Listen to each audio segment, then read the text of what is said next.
Well, hello again, my fellow Americans and Democrats. Welcome back to another episode of the Me and the Moron program. Captain Sensitivity with you, and as usual, my good friend, the Comfy Slipper, Phil. How are you, Phil? Hey, what's going on, everybody? What's up, Big Sexy? Same shit, different day, like this podcast. Sorry for the delay it's been a week and a half since our last episode. The retired figure of our duo is too busy to get together. So Yeah, the reason for the child warning on the show, I was a little tied up with this son, and I had a little too much lotion. too much fun on the Gulf of America. And that's it. So what's going on? We got just a little announcement. The formerly known as Go-To Home Improvements has been upgraded now to the Sable and Ash. Phil thought the company needed a much needed upgrade since he's now too good for most people and lives in Connecticut.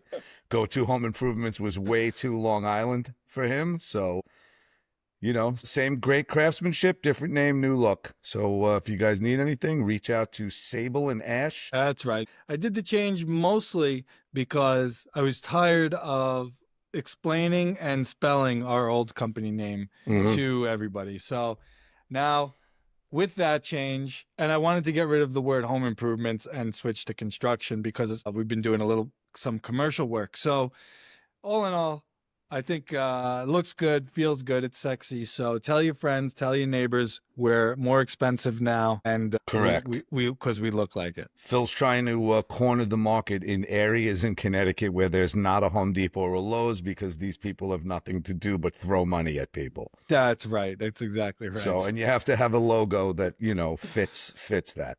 That's right. So let's dig in here. A couple quick stories. There was another plane today, I think Orlando, that aborted takeoff because it was not on the runway. It was on like the gangway where the planes just drive slowly. Right. And And taxiing.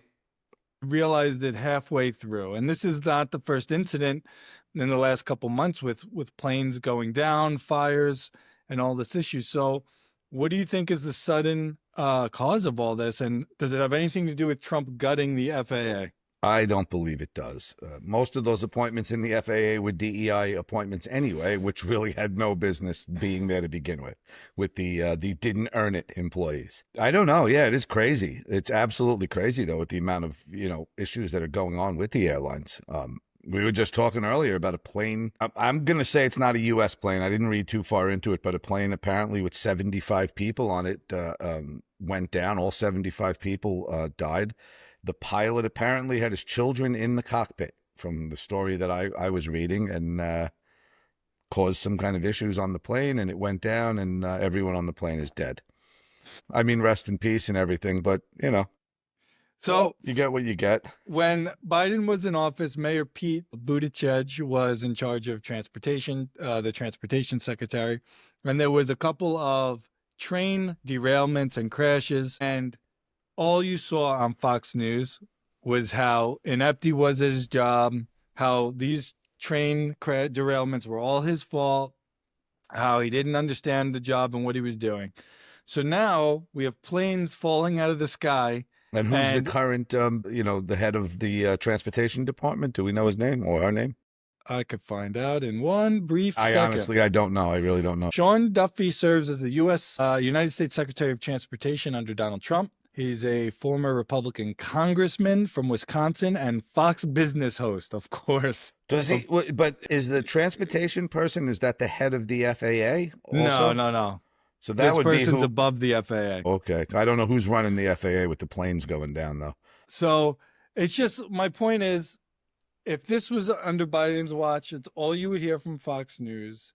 And now under Trump, they're like non-stories for Fox News. Like the Fox 5, those 5 idiots in the morning, nothing about these crashes and how inept Trump's appointment is. Well, the problem with that statement is that you said under Biden's watch. Now we know that Biden didn't actually watch anything. He actually didn't even sign anything. So his presidency was a sham. Democrats knew for the longest time he was mentally inept, and nothing that he signed or did should be of any validity since he didn't actually sign anything. So your story is the inept man who didn't sign anything led us to a growing economy, a record high stock market, and record low unemployment. That guy. And record high illegal immigration.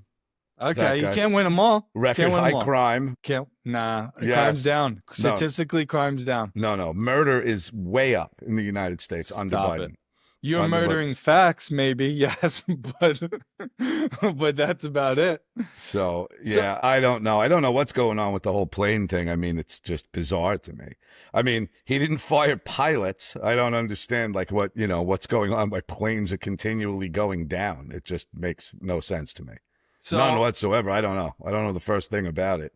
I just know that it's kind of bizarre that the mass quantity of issues, not just crashes, but issues going on with planes, like you said today. They had to derail trying to take off from a taxiing position, not even on a runway, Another fumble by the Trump administration that everybody seems to be super okay with now is he was so excited to order the full release of the JFK files, right? To find out who finally assassinated JFK.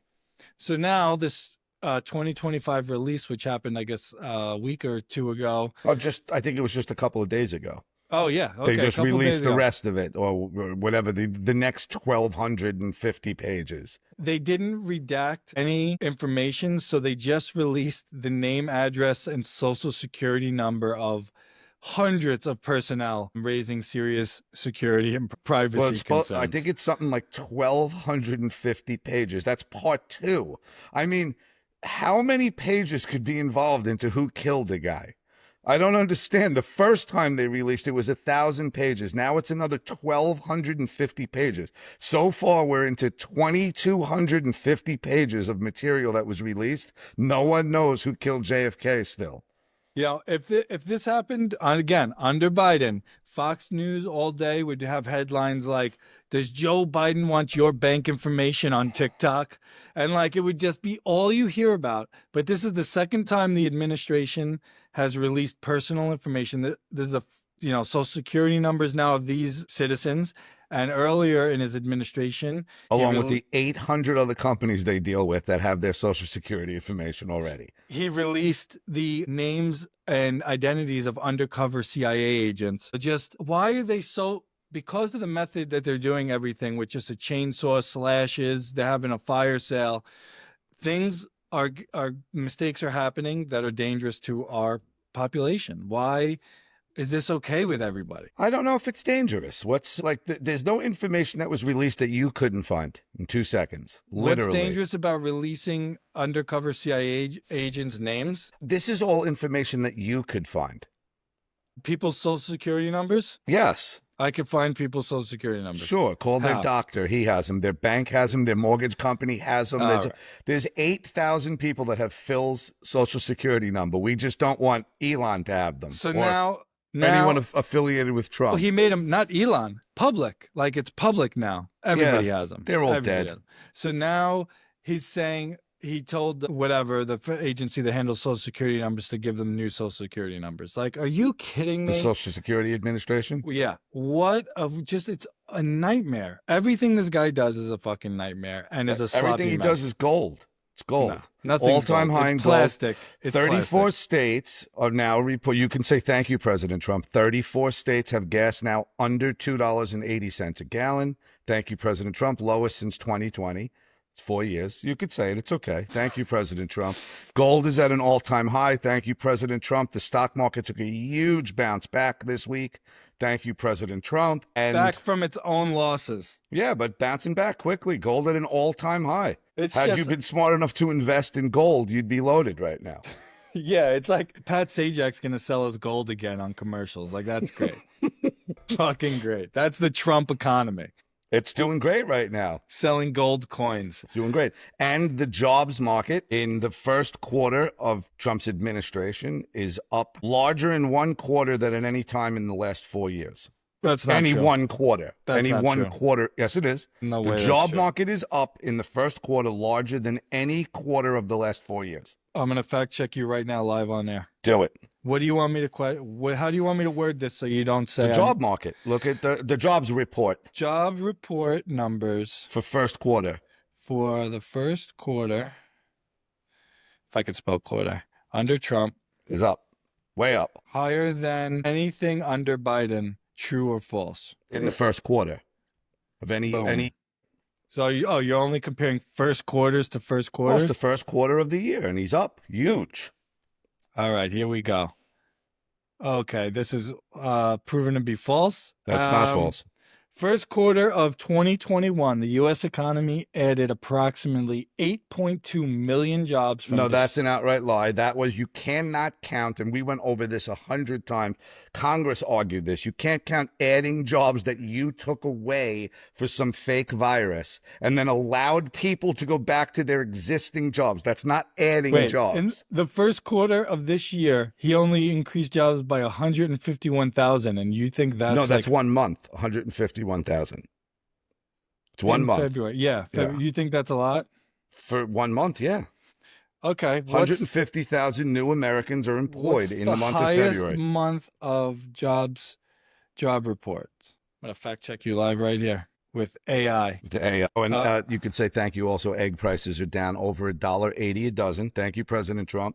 You could tell him you enjoy eggs. June 2020, the economy added approximately 4.8 million jobs. You got to go to January's, from January to March every year. All Januaries. Just tell me January. Just tell me January. Oh, and illegal immigration is down 93% in the first quarter of his administration. Thank you, President Trump. I sleep safely at night now. Oh, my God. No, you don't. 93% illegal immigration's down. You should be happy about that they're not coming to Connecticut. Yeah. They're not going to be up where you They are. ain't in Connecticut. Well, they're in Hartford, I guess. Well, they're not going to be moving any further to you. That's right. Thank you. Now that it's down 93%. Speaking of Elon Musk, America First, trying to fix our budget, yet he pays no federal taxes, but he managed to pay China $323 million in taxes last year. Is this really an American First guy? He's not even American. He's South African, actually. So do you think he has our best interest at heart? Yes. You show me a multimillionaire that's not using the same exact loopholes. Trump uses them. Clinton's use them. Obama's used them. The loopholes are there. It's law. If these lawmakers who are using them way more than you and I are, if they're upset about it, then change the law. They make the law. Is anybody accusing him of any kind of illegal tax fraud? No, it's just the principles of, we paid and subsidize his companies so that he could shoot rockets I've been into complaining space. about this my whole life. These guys get away with murder while we can't get away with $5. Conservatives love to scream about immigrants and welfare and freeloaders, but our richest among us are the biggest welfare queens. Elon, yes, it's been that way forever. What's his name? The Warren Buffett. If you remember, like 10 years ago, Warren Buffett said if every billionaire in the United States paid their fair share in taxes, we'd have no national debt. Warren Buffett said he paid less in federal taxes than his personal assistant.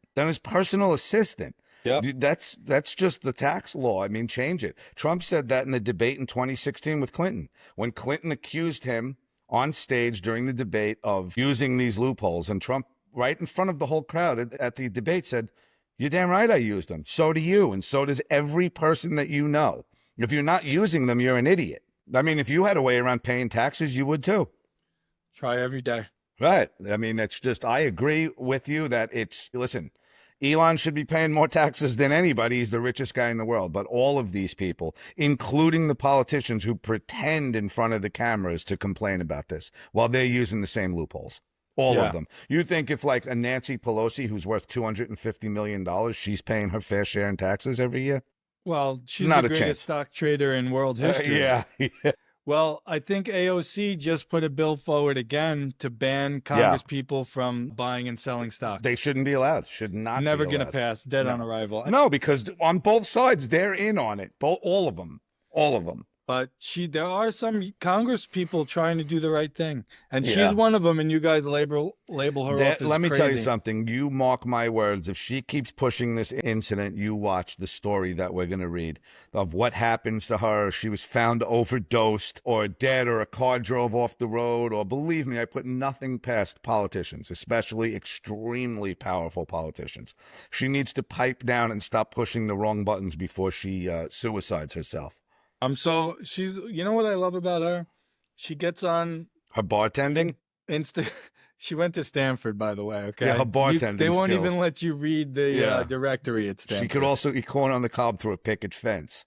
But she's so cute. She I love played her. the donkey in Shrek. Yeah. She goes on Instagram Live and talks to her constituents every, like, I don't know, week or so, and tells them what's going on in Congress, breaks everything down. Like, you know. She comes from the good. least English-speaking district in the state. She speaks to her constituents. None of them speak English. So anyway, to our main story that you wanted to talk about, the gutting of the Department of Education. So President Trump signed an executive order to systematically dismantle the U.S. Department of Education, which originally, only lasted 1 year. In 1986, we had a U.S. Department of Education. That went by the wayside in roughly 1 year.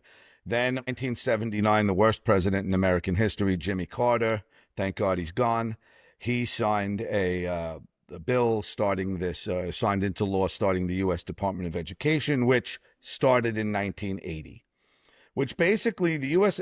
Department of Education, on a simple, understandable level, was taking the states' rights to create their own curriculum and allowing the federal government to decide what our kids will and won't learn.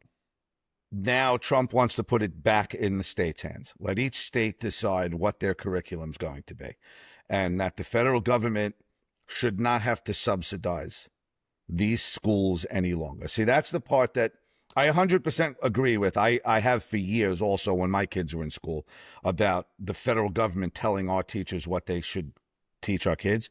The tricky part's going to be taking federal funding out of the schools. Like, where is the money now going to come from? I think it's going to lead to property taxes in those counties in each state going up to now pay for the, whatever the materials needed that the federal government would fund them. But there is a lot of good to it. Why is the federal government telling us what we should teach our children? It almost becomes like a government state, the entire country, where you can only learn what your government tells you to. That's almost like against everything our Constitution stands for, like free learning. Well, I think, when you ask that question like that, it makes me think of the answer being, because we have states where they will teach kids that Jesus rode on dinosaurs' backs. Like, that's the problem. Right. Why we need federal guidelines. But it can also be said the same way, the opposite way. Like, then we'll have states where they're telling kids men can have babies. And you know what I mean? Like, so I don't know how you go around that, like, without the federal government having to step in. But the federal government coming up, here's a great point. 1980, the budget for the U.S. Department of Education was $4 billion. $4 billion. In 2024, it was $465 billion. So in 50 years, it went from $4 billion to $465 billion. But our average test scores are lower now than they were in 1980 when the U.S. Department of Education started. So we're up over 100 times in cost, yet our kids are learning at lower scores and lower levels. Now, I'm not disagreeing that, the Department of Education seems statistically to be a big failure. I'm sure it does very good things, but our scores are atrocious. Our kids are horrible. Just absolute idiots. They were way higher in the 70s before this took place. I saw some Republican congressman was saying firing every employee on the Department of Education buys us 9 hours of savings a year. Like, that's how quick. Say that. Firing every employee, the savings we get from that is just operating our government for 9 hours. So it's not like the we're cutting $465 billion. Yeah, we spend that every 9 hours.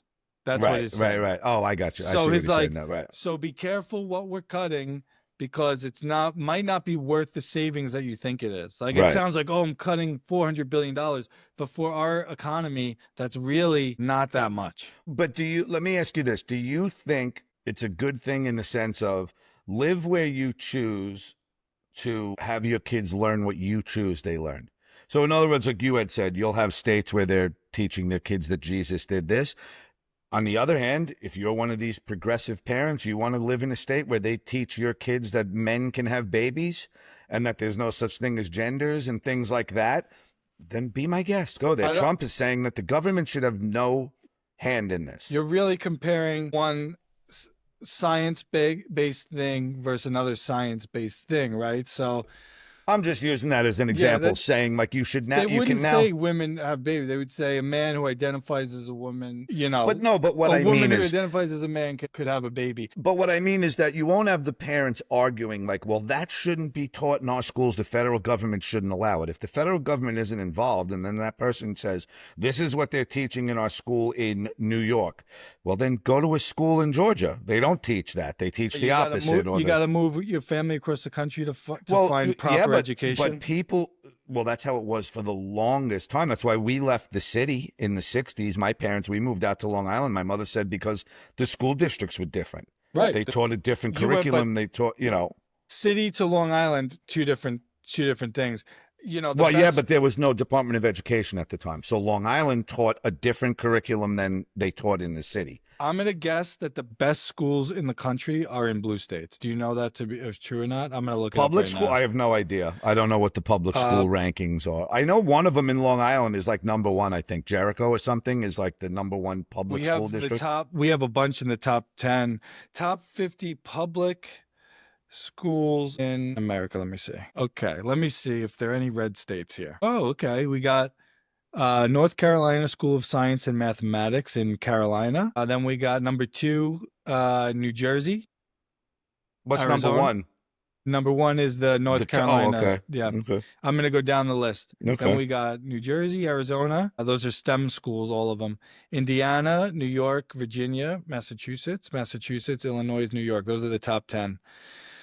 No Alabama. No North and South Dakota. There's a shock. Yeah. So what do we do for those students? Like, so we're just going to leave half of the country in the Stone Ages with education? Well, it used to be up to the governor of every state. The governor's office decided the curriculum for that year. Every year the curriculum changed back in the 70s prior to the Department of Education. The governor's office was the one responsible for deciding what curriculum would be taught at what grade level every year. Yeah. I mean, and it worked for, 200 years. And then all of a sudden we changed it to where like everyone in every district is taught the same exact curriculum, and it's not working for whatever reason. I'm not a teacher, but it's not working.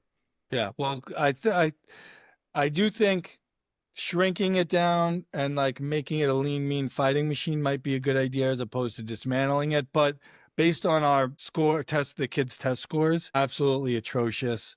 Something's obviously not working. I agree with that. Yeah, and I don't know where the money's going to come from though for the individual school districts now. Like, so now that means people's taxes are going to go up, which is not a good thing in each county, which is going to be a black eye for President Trump. That's going to, if the same people fighting for they want the education taken out of the government's hands are going to be the first people screaming that my taxes went up. Because now we have to fund our schools. Yeah. So I don't know. He's doing what people on his campaign like had asked him to do until it hits them in the wallet, and then they're going to be pissed he did it. But I do agree with it. I think it's time to give it back to the states. Let the state that you live in decide what your curriculum is. You don't like it? Go somewhere else. Now you can't go anywhere else. The way it was, the federal government is the same curriculum in every elementary school in the country. So there was no escaping it. That's my point, meaning you put it back in the state's hands. Yeah, it sucks. You have to move, but you don't like the way they teach things in this, blah, blah, blah state. You can go to this state where they teach things you do believe in. So I agree with it on that stand. And also this week, there was talk of him trying to do away with the the law of that Bill Clinton put into office of the No Child Left Behind, which I am a huge. That was a Bush thing. I thought it was Bill Clinton started the No Child Left Behind thing. I'm Bush. completely against it. I think it has watered down our education system incredibly. Like we've discussed this before too. When I was in college, we had kids in college. They're in college that couldn't read.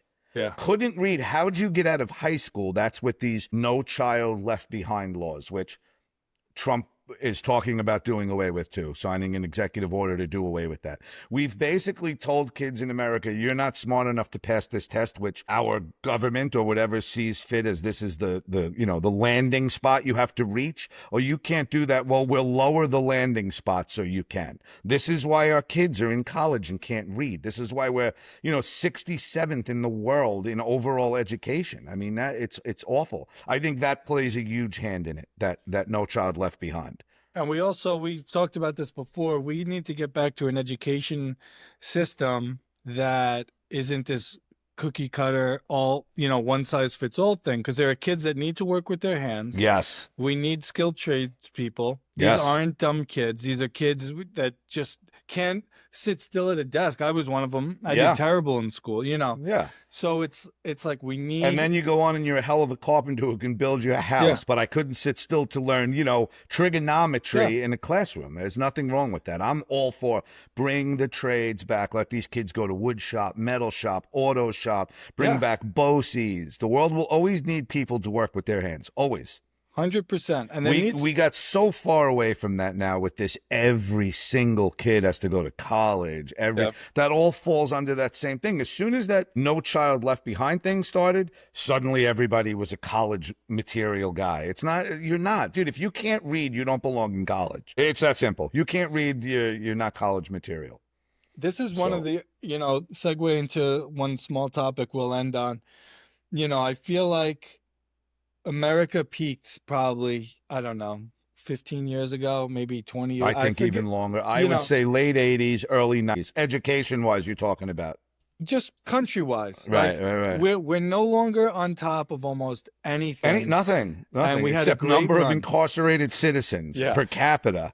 We had a great run, but now I feel like we're at the slope of the fall of the Roman Empire, and it's crumbling. And our infrastructure is garbage. Our education is garbage. We don't lead the world in anything. In healthcare, life expectancy. Nobody today either believes in our politicians on either side. Like nobody has faith in our government at all. And that's a really bad thing when the populace of your country has lost complete faith in their government. And that's either side. I don't care what side you're on. The right has no faith or belief in a single word that the left says, and vice versa. That's an awful thing. You're on the brink of civil war, the collapse of your government. And if the U.S. collapses, the world collapses. Well, now we're in this situation, and which worries a lot of Democrats, is we have now a White House administration that's ignoring judges, right? We had this system of checks and balances that is now seemingly not there anymore. We're talking about a guy who's publicly talking about running for a third term. Not going to leave power. Oh, he's not. I think he already knows he can't run for Steve a third. Bannon already interviewed last week saying they're working on ways around it. He can't run for a third term. No, but who's going to vote for him? Myself, I'm a Trump guy. I would never vote for an 83-year-old guy, an 84-year-old guy to run for office. Dude, his core supporters are the ride or die, obviously, right? They've proven that. I mean, well, it's the same on both sides. That it could tell you that the guy, I could have told anybody, Harris, killed 11 people in a gunfight, and that's fine. That's all right. She'd still be better than Trump. That's what I'm saying. The country is so badly fractured. There was something I was looking for. I wanted to show you about that, about what you just brought up about the judges and stuff. And it's a crazy statistic to me. It said like Trump had, I have it somewhere. Where is it? He had like the most ever appointments of federal judges. No. This was like going against him. Injunctions, something like, I'm going to say a number. I have it. I can't find I took a screenshot of it. And of course now I can't find it, but he has the most injunctions of any president in U.S. history. Let's say the number is 200. Out of those 200 injunctions, like 198 came from Democrat appointed judges, only 2 from Republican appointed judges. And this is the way, I mean, the country is being balanced now. If a Democrat gets in office and they're Republican judges, Supreme Court judges or whatever, and there's it's anything against that president is coming from Republican judges. Anything against Trump, any injunction against Trump is coming from a Democratic judge, not one from a Republican judge. And that's what I mean, where the country is starting to see this fracture. The country is completely fractured and biased no matter what it is. You, again, like, I don't care who it is. I'm not voting for a Democrat no matter what. He could be Jesus, could come down and say, I'm running Democrat, I'm voting Republican. And that's just the awful state that we're in right now. Awful. When I think you're right, it may be 25, 30 years, because I didn't always feel that way. I was always a Republican, but I voted for Bill Clinton, who was a Democrat. I've always felt up until recently that it was, I just listen to both sides and decide who I thought was best for what the country needed, and that's how I voted. Now I don't even want to watch the debates. I'm voting for the Republican. That's a bad thing for the country, I think. Yeah, the way the White House and this administration is changing the checks and balances is a real problem, I think, for the country moving forward. And repairing the democracy we had after this, I think it's going to be irreparable. I don't know. There's a part of me that, like, I want this in the worst way. I want him to tear it all down, to crumble it all down. I want him to expose everything. And I don't care which side. I don't care who gets hurt in it. I don't care if they're Republican. There was the talk about not Zelensky himself, but Zelensky's people releasing a report about kickbacks. Did you hear about that? No. And then somehow it was blocked somehow through the government. They said you can't release that report or whatever. Supposedly there was rumor. I'm just saying it again. It's a rumor. I'm not saying it's fact, but some of Zelensky's people, when this whole fight went on with Trump, were saying they were going to release a report to show us just how many kickbacks politicians got since this thing started, and like the $250 billion that we gave to them. And I think there was like 30 names on the list. Like 10 of them were Republicans. I don't give a fuck. I'm not looking for it to be all Democrats. I want to hang all 30 people that are on that list. You know what I mean? Like, I don't care. I want Trump to bring it all down. I want him to crumble the entire system. You know, part of me, and then part of me agrees with you that it's awful. It's an awful slippery slope. Because here's the thing, right? So when Democrats finally have the balls to do anything that Republicans would do, like steal a Supreme Court seat or anything like that, when the pendulum swings back, which it will, and we win the next. I tell you, did you see CNN poll? The Democrats just polled lower amongst voters than they ever have at any time in U.S. history. 28% approval. By midterms in 2 years, he's going to fuck up so much. I don't know. Kamala's going to backwalk into office. The problem is, James Carville said the same thing. Like, who is going to step forward for the Democrats running forward that we got people on deck. Are going to change the way people are viewing the Democrats now as, like radicals, No, we got people like Amy Klobuchar, Gavin Newsom, Pete Buttigieg. Gavin Newsom, I don't think 6 people would vote for him after what went on in California. I don't think anybody would vote for him. California's fine. So the problem is the pendulum's going to swing back hard, and hopefully Democrats now will use this unchecked power where we ignore judges, and then you guys will be crying, and then it'll be a big problem. It's kind of like and I mean this, I'm not saying it just to say it. I don't think the Democrats see the White House again for at least another 8 years after Trump. I don't even think there's been a Republican in office for 3 straight terms. No, I'm not saying there will be the same guy. Of course not. I'm saying I think the Republicans win the next 2 presidential elections after this one. Has a Republican ever win 3 or 4 in a row? I don't think so. Yeah, 4 straight. It was in our lifetime. Yeah, Reagan twice, and then Bush Sr. twice, and then Clinton. No, Bush Sr. once. He only won once. Oh, he won once, so it was 3 times. 3 in a row. Yeah, Reagan twice and Bush Sr. once. That I know of. I mean, I don't know. I could research it and see. But in my lifetime, the most recent was Reagan twice and then Bush the father. Yeah, not the bumbling idiot. You guys will have a problem with it when we start using these tactics. If, Democrats are such pusses they'll never use it. Like, it's just insanity to me. But hopefully in 2 or 4 years, we'll have balls enough to actually do anything like blocking the budget. Like Paul Ryan. I really hope. I just want to see him expose what he says he's going to. You know, otherwise, So far, to we me, haven't seen it. it's a huge disappointment. I want to see names. I want to see politicians that are crooked. I want to see politicians who've lined their pockets. And again, I don't care what side of the aisle they're on. If he leaves office after 4 years and there isn't a single politician currently that's there now, that's in handcuffs, I view it as a failure. So far, he's not exposed much. Yeah, so far, that's what I'm saying. If he doesn't at the end of 4 years, it's a failed presidency to me. It's just a lot of destruction and no results. One of the main things I'm angry at, and that's why I wanted to vote for him, was yes, I want that platform that he's going to expose these corrupt politicians. So far, not one has been exposed. Yeah. So we'll see how that goes in 3 years and 9 months. Well, that's going to be our show for today. Thank you guys for listening. Again, follow, like, subscribe, share with your friends, everywhere you listen to your podcast. And we're on YouTube. You can see our pretty faces. So thank you again. And to my fellow New York Ranger fans, I told you so. I told you so. So the horror show. And there's only 10 home games left at MSG. If you're a Ranger fan, please tune in to all 10, as the remaining 10 games are all a tribute to the great Sam Rosen, his last season, and what a way to send him out. What a way to send him out. Well done, boys. Team. Well done, boys. So, God bless America. Goodbye, everybody. So long.